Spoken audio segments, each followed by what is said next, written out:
Ministry ya Githomo ni yaniriire maumirira ma kigeranio kia arutwo a grade ya kenda KJSEA riri ari rita ria mbere kigeranio giki gwikwo rungu rwa mutaratara wa mathomo wa CBE. Kuringana na kanjo ya igeranio bururi-ini, arutwo milioni 1,335,587 nio mandikithitio gwika kigeranio giki na othe mari na mweke wa kuingira thiini wa senior school mwaka ukite. That the assessment must be able to identify the potential the child has and allow that child to progress within the opportunities that will be provided in senior school. Maumirira ma kigeranio giki ni ithaburia hamwe ria kiria murutwo aregwateire hari gicunje kia 60% kigeranio-ini gia KJSEA gigituranirwo na maumirira ma kigeranio kia grade ya 6 KIPSEA na igeranio ingi igiri cia muthia wa mwaka thiini wa grade ya 7 na 8. The reporting entailed tracking the learners' performance through their learning journey. The results combined the following levels. First, KIPSEA performance reports.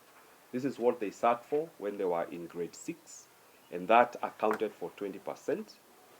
Their school-based assessment scores for grade 7 and grade 8, which accounted for 20%. And then their performance in the summative KJSEA assessment, which accounted for 60%. AKIARIA hindi ya kwanirira maumirira maya, Minister wa Githomo JULIUS OGAMBA atariirie ati kiumia giukite mihango ya woyani wa mathukuru kuringana na pathway niguo ikambiriria. As you already know, we clustered current schools based on the pathways that they will offer. This formed the basis of the selection of schools that learners and parents undertook earlier this year.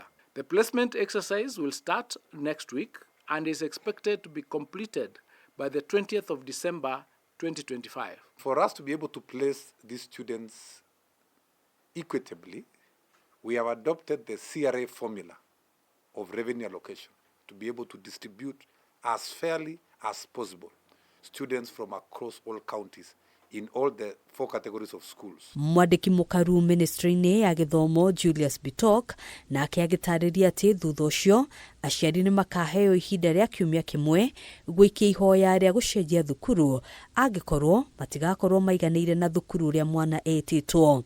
Just like the way KUPS gives opportunity to university students to revise their choices, we shall give learners an opportunity to revise their choices based on the results that we have released today. So the process will be seamless. Arutwo aya matanyitwo gukambiriria kuingira thiini wa senior school kwambiriria kiumia gia keri mweri wa Januari mwaka wa 2026.